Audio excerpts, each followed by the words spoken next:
The Jewish community in the United States was large by the time the Great War, what would become known as World War I, broke out in 1914. The massive immigration of Europeans to the United States that started in the 1880s also included a large amount of Jewish immigrants. A map published by the Jewish Communal Register in 1918 shows that the Jewish population of New York City alone was larger than that of South America, Western Europe, and Palestine combined. In 1918, the United States had a population of 103 million and a Jewish population of 3,300,000, or 3.2% of the population. The Jewish community was not only located in the Northeast, but was substantial throughout the country. It was estimated by the American Jewish Yearbook that the Jewish population of Georgia in 1918 was 22,414. According to the same dataset, Columbus, Georgia had a Jewish population of less than 1,000, while Atlanta, Georgia had a Jewish population of 10,000. When the United States entered the war, the Jewish community, like their non-Jewish neighbors, was heavily invested in the outcome. Between 4 and 5% of the armed forces identified as Jews, which was between 200,000 to 250,000 individual soldiers and sailors. One issue of the American Jewish Yearbook, quote, listed some 1,500 Jewish commissioned officers by name, and Jewish newspapers memorialized the 3,500 American Jews who died in the struggle, end quote. American women were also heavily involved in the war effort.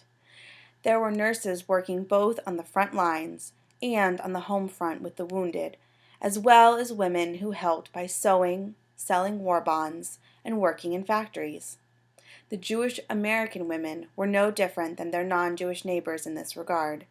They too kept themselves busy. The Jewish Ladies' Aid Society of Congregation B'nai Israel in Columbus, Georgia, are an excellent example of the many ways in which Jewish women were involved with the war effort on the home front. This document is undated, but the contents of it imply it was written in either 1917 or 1918, and it is titled Report of War Work Done by Jewish Ladies of Columbus, Georgia.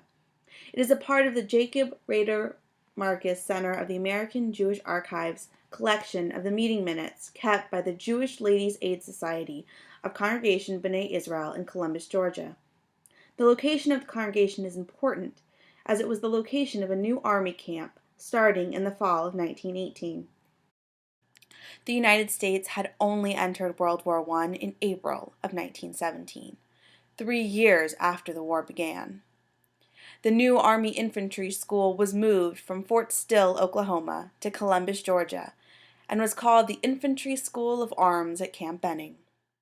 The new Army Infantry School was moved from Fort Sill, Oklahoma, to Columbus, Georgia, and was called the Infantry School of Arms at Camp Benning. The camp's name would be changed to Fort Benning in 1922. The minutes can be found under the collection number X85 in the archives.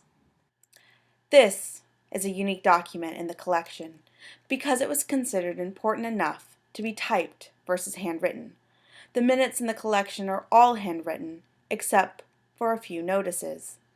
This document gives light to the kind of work the women and children who were left to man the home front participated in, both Jews and non-Jews, as our history books teach us. Let's take a closer look. During the war, it was common for women with and without nursing experience to help stock the hospitals, and in the example seen in this document, the supplies of the Red Cross. The members of the Ladies' Aid Society were regularly in and out of the hospital, visiting sick members of their congregation throughout their history. During the war, the women were actively involved with the Red Cross canteen. According to the American Red Cross, quote, the Red Cross canteen service was developed to give supplementary food or complete meals to moving troops, as well as to distribute other articles that would relieve the tedium of the journey. Also, to render personal services to both sick and well troops, en route to and from camps and points of embarkation. Many canteens were equipped with rest and reading rooms, shower baths, etc." End quote. The women of the Ladies' Aid Society were also recognized outside of the organization.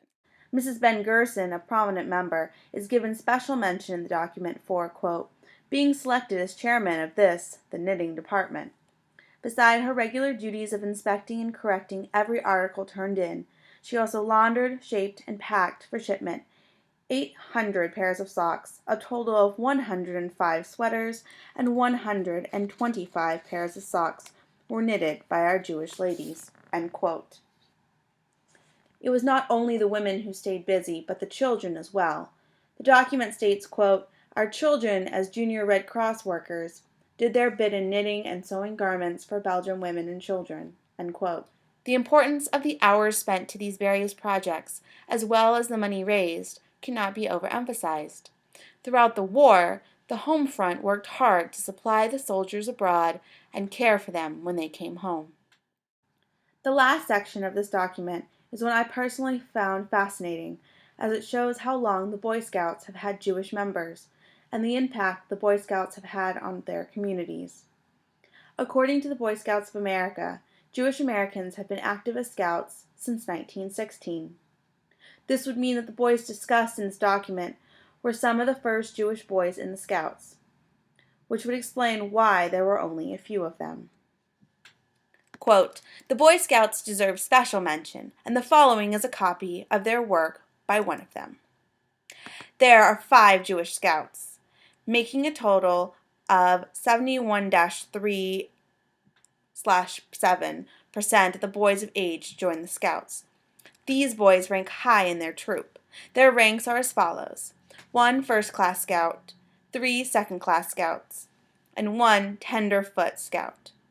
During the Third Liberty Loan, 4 of the scouts sold approximately $23,000 worth of loans, and during the Fourth Loan, approximately $12,500, making a total of $35,500. All 5 of the scouts have sold about $10,000 worth of war savings stamps. They have taken active part in Red Cross campaigns, the United War Work campaign, Liberty Loan campaigns, and various other relief campaigns.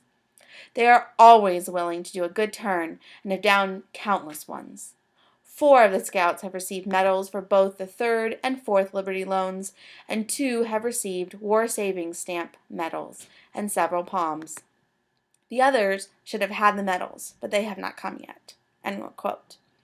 The work that these 5 boys did was incredibly important, but more than that, they were an example to their entire community and recognized as such by both the Boy Scouts and by the Ladies' Aid Society through their inclusion in this report.